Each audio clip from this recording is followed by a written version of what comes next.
கர்த்தர் சொல்றாரு 30:5 அவருடைய கோபம் ஒரு நிமிடம், அவருடைய தயவோ நீடிய வாழ்வு. சாயங்காலத்தில் அழுகை தங்கும், விடிய காலத்திலே சாயங்காலத்திலே அழுகை தங்கும், விடிய காலத்திலே களிப்புண்டாகும். அதாவது இன்னைக்கு நம்ம என்ன பார்க்க போறோம்னா, நம்ம எந்த நிலைமையில இருக்கிறோம்ன்றது ரொம்ப முக்கியமான ஒரு விஷயமா சீர்தூக்கி ஆராய வேண்டிய நேரத்துல தான் இன்னைக்கு இருக்கிறோம். அதே இடத்துல இன்னைக்கு இந்த பிரச்சனை நடந்துகிட்டு இருக்கு. எல்லா நேரத்திலையும் கர்த்தரை விட்டு பின்வாங்கி பின்வாங்கி பின்வாங்கி பின்வாங்கி ஒரு கூட்டம் போய்கிட்டே இருக்கு. அதாவது பிசாசானவன் யாரை பிடிக்கலாமோ என்று வகை தேடி சுற்றி திரிகிறான். அந்த காலகட்டத்துல தான் இருக்கும். சும்மா ஒரு சின்ன இன்சிடென்ட் பின்மாற்றம், ஒரே ஒரு சின்ன இன்சிடென்ட் பின்மாற்றம் அடைஞ்சு போச்சு. இது கிடைக்கிற ஆண்டவரே பின்மாற்றம், இது நடக்கிற ஆண்டவரே பின்மாற்றம். எத்தனை நாள் இது போல நம்ம கர்த்தரை விட்டு பிரிஞ்சு பிரிஞ்சு பிரிஞ்சு பிரிஞ்சு திரும்ப வந்து அவர், அதாவது நீங்க பாருங்க, இஸ்ரவேல் மக்கள் பண்ண எல்லா நேரத்திலையும் இது நடந்துச்சு.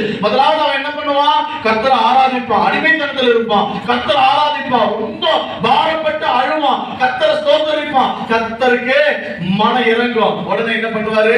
இஸ்ரவேல் மக்களை விடுவிப்பார். விடுவிச்சோட என்ன பண்ணுவான்? கர்த்தரை ஸ்தோத்திரம் பண்ணுவான், கர்த்தர் மேன்மைப்படுத்துவாரு. மேன்மையானவன மனமேட்டிமை வரும், மனமேட்டிமையானவன திரும்பவும் கர்த்தரை மறந்து தள்ளி போவாங்க, திரும்பவும் அடிமைத்தனத்துக்குள்ள போவாங்க. ஆமென். இதுதான் எல்லா இடத்துலயும் நடந்துகிட்டு இருக்கு.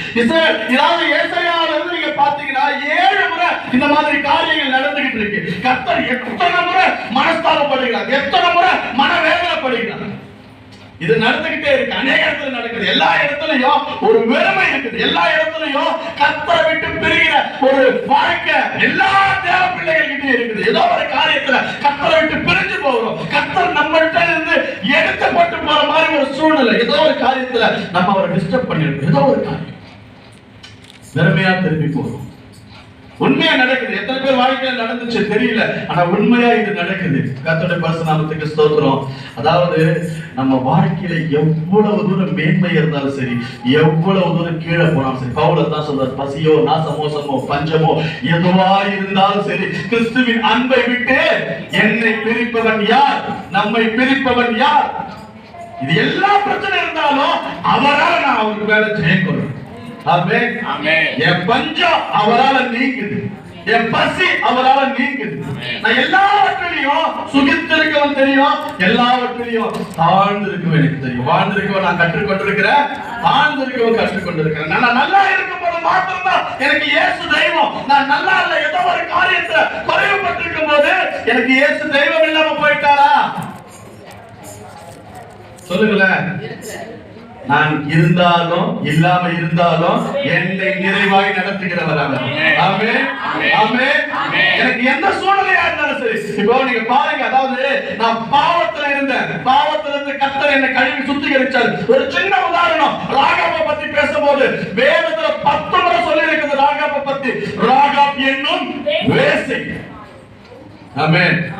ராகாப் என்னும் வேசி வேதத்துல சொல்லி இருக்குது. அப்படிதான் சொல்லுது. என்னன்னு ரொம்ப கொச்சையா சொல்றதா நினைக்காதீங்க. இதுதான் வேதத்துல சொல்லி இருக்குது, ராகாப் என்னும் வேசி.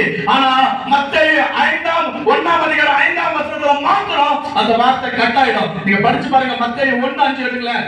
மத்தேயு 1:5 வாசிங்க. யார் இதுல பெற்றான்? அப்போ இங்க ராகாப் வேசியா வரல. ஆமென். இதுக்கு என்ன அர்த்தம்? நீங்க பாருங்க, அதே எபிரேயர் 11:31 இப்படி சொல்லுது, விசுவாசத்தினாலே ராகாப் என்னும் வேசி வேறவுக்காரரை சமாதானத்தோட ஏற்றுக்கொண்டு கீழ்ப்படிந்தவர்களோட கூட கீழ்ப்படியாதவர்களோட கூட சோரம் போகாதிருந்தார். ஆமென். அப்போ எந்த பாவியா இருந்தாலும், எந்த பாவத்துக்குள்ள இருந்தாலும் எல்லாவற்றையும் கழுவி சுத்திகரிக்க என் தேவனால முடியும். ஆமென். அப்ப அதுதான் இந்த வார்த்தை சொல்லி இருக்குது. இன்ன போவாஸ் ராகாப், இந்த வார்த்தையில வேசின்ற வார்த்தை வரல. ஆமென். அப்ப என் பாவம் கழுவப்பட்டு என்னை கர்த்தர் அவருக்குள்ள நடத்தி இருக்கிறார்னும் போது அதுவே எனக்கு எவ்வளவு பெரிய சமாதானம் இல்ல, எவ்வளவு பெரிய கிருபை இல்ல. அதை மறந்து மறந்து கர்த்தரை விட்டு மறுதலிச்சு பின்மாற்றம் அடைஞ்சு. ஆமென். ஆமென். எத்தனை பேர் உண்மையா சொல்லுங்களேன், எத்தனை பேர் அதிகாலையில ஜெபிக்கிறோம்? சரியா தூக்காதீங்க. யாரும் கை தூக்க சொல்லுங்க, யாரையும் கை தூக்க சொல்லுங்க. பாரத்தோட சொல்றேன், எத்தனை பேர் அதிகாலையில ஜெபிக்கிறோம்? எத்தனை பேர் இரவுல ஜெபிக்கிறோம்? ஐயா, உண்மையா எத்தனை பேர் ஆண்டவரோட பாதத்துல உட்கார்ந்து இருக்கிறோம்? உண்மையா எத்தனை பேர் ஆண்டவர் கிட்ட போய் நெருங்கி இருக்கிறோம்? உண்மையா அப்பா பிதாவேன்னு கூப்பிடுற ஒரு மனபாரம் எப்ப நமக்குள்ள வந்திருக்குது? எத்தனை பேர் கூப்பிடுறோம்? நீங்க உங்களை சோதிச்சாதீங்க, நீங்களே யோசித்து பாருங்க. அதிகாலை எழுந்து இந்த நாளுக்கான மன்னாவை எனக்கு கொடுக்க ஆண்டவரே எத்தனை பேர் கேட்கிறோம்? ஆமென், ஆமென், ஆமென். உண்மையாவே ஒரு கனத்த இருதயம். நீங்க ஆண்டவர் எப்பவுமே ஒண்ணு சொல்ற பாருங்க, யாரையும் வெறுத்து தள்ள ஆண்டவர் கிடையாது. நீங்க ஏவாளை கொண்டு போயிட்டு என்ன பண்றா? நான் சாப்பிடக்கூடாதுன்னு சொன்ன கனியை அவ சாப்பிட்டா, இல்லன்னு சொல்லல. அவ சாப்பிட்டது நிமித்தம் பாவம் அவளை பிடிச்சது. ஏதேன் தோட்டத்தை விட்டு வெளியே அனுப்பிச்சிட்டாரு. இது உண்மை, எல்லாருக்கும் தெரியும். ஆனா கர்த்தர் அவங்களுக்கு பண்ண ஒரு மிகப்பெரிய காரியம் பாருங்க. என்ன? அவ இலையில துணி போட்டுக்கிட்டு இருக்கா, இலையை தச்சு துணி போட்டுக்கிட்டு இருக்கா. தன் நிர்வாணத்தை மறைக்கும்படி ஆண்டவர் பார்க்கிறாரு. ஐயோ, என் பிள்ளை என்ன பண்றதுன்னு தெரியலையே. இந்த இலை வெயில் ஏற ஏற சுருங்குமே, வெயில் ஏற ஏற என் பிள்ளைகளோட நிர்வாணம் வெளியே தெரியுமே. அதனால என்ன பண்றாரு? ஒரு ஆட்டை வெட்டி தோல் உடைய எடுத்து ரெடி பண்ணி அவரே உடுத்து வைக்கிறார். ஆமென், ஆமென், ஆமென். மகனே, நீ பாவம் செஞ்சிட்டடா, தப்பில்ல. நீ பாவம் செஞ்ச மகன், தப்பு கிடையாது. ஆனா ஒண்ணு கேட்டுக்க, நீ செஞ்ச பாவத்தின் நிமித்தம் நீ ஏழை விட்டு வெளியே தான் போற.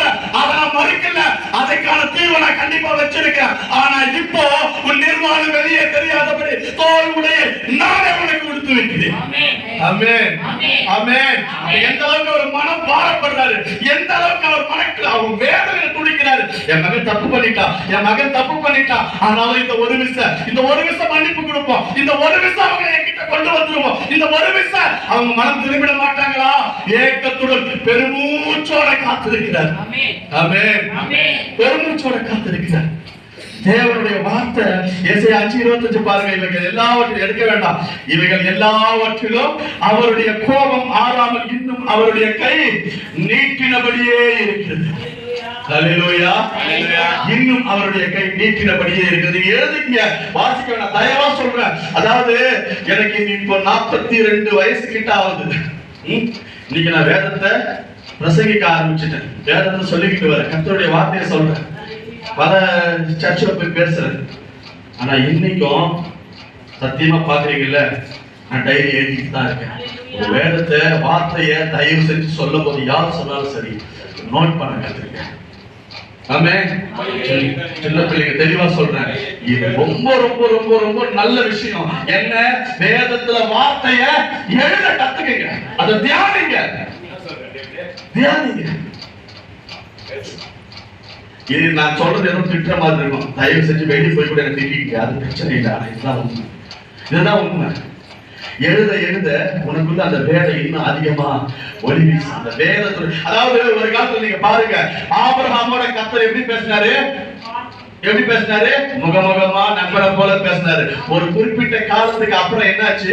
ஆண்டவர் ஓரளவுக்கு பாவம் பெருக பெருக ஸ்டாப் பண்ணிட்டாரு. அதுக்கப்புறம் தேவ தூதர்கள் மூலமா பேசினாரு, அதையும் ஸ்டாப் பண்ணிட்டாரு. அதுக்கப்புறம் என்ன பண்ணாரு? தீர்க்கதரிசிகள் மூலமா, நியாயாதிபதிகள் மூலமா பேசினாரு, அப்புறம் அதையும் ஸ்டாப் பண்ணிட்டாரு. இப்ப இந்த முடிவு காலம், கடைசி காலம் கிடையாது, இந்த முடிவு காலம் நெருங்கிட்டு இருக்கு. வேதத்தின் மூலமா பேசுறாரு. இந்த வேதத்தை எழுதுறதுக்கு என்ன கஷ்டம்? என்ன கஷ்டம் உங்களுக்கு சொல்லுங்களேன்? இந்த வேதத்தை எழுதுறதுக்கு என்ன கஷ்டம்? வேதத்தை எழுதுங்க, படிங்க.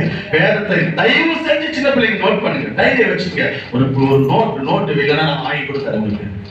ஓகே, நோட் பண்ணுங்க, எழுதுங்க, வேதத்தை எழுதுங்க. நீங்க வாசிக்கல, இந்த ஏசாயா 9:12, ஏசாயா 9:17, 9:21, 10:4 இந்த வசனங்கள் எல்லாம் அப்படியே பார்த்து வந்தீங்கன்னா, இவை எல்லாவற்றிலும் கர்த்தருடைய கை நீக்கினபடியே இருக்கிறது, அவருடைய கோபம் ஆறாமல் இருக்கிறது. ஏன்? அவரை விட்டு பின்மாற்றம் அடைகிறார்கள். நீங்கள் மேடுகளில் செய்த வேசித்தனம் இன்னும் என் கண்களுக்கு முன்பாக எரிகிறது. ஆமென், ஆமென், ஆமென். எவ்வளவு நாள் இந்த போராட்டம், எவ்வளவு நாள் இந்த ஏன்?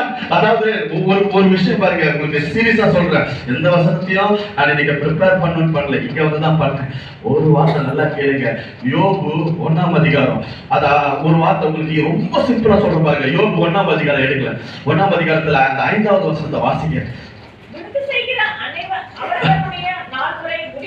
முடிகிற போது யோபு பாவம் செய்து